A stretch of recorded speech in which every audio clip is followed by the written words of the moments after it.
Alright guys, so today I'm going to be going over how a pushrod motor works. This picture here is of a 5.3 LS. I feel like this is probably one of the most common and definitely simplistic motors that is on the market.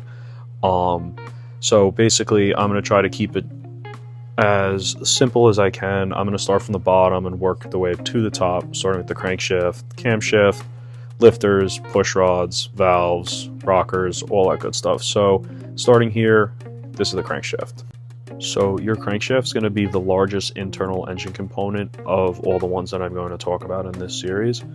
Your crankshaft is pretty much the backbone to the entire motor.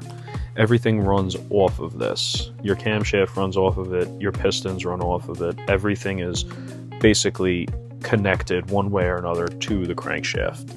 So these are your connecting rods and your pistons.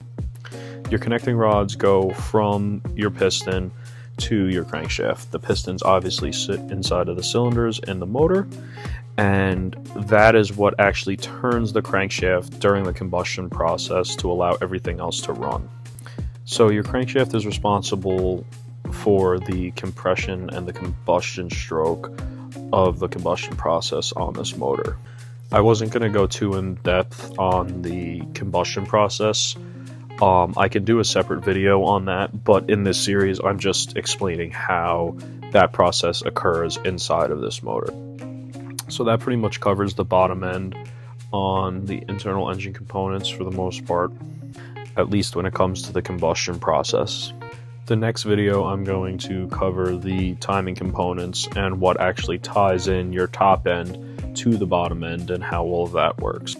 So just to recap, your piston is connected to the crankshaft with your connecting rod, and when each cylinder finishes its third stroke, which is the power stroke of the combustion process, that is how the pistons move the crankshaft. Thanks guys for watching.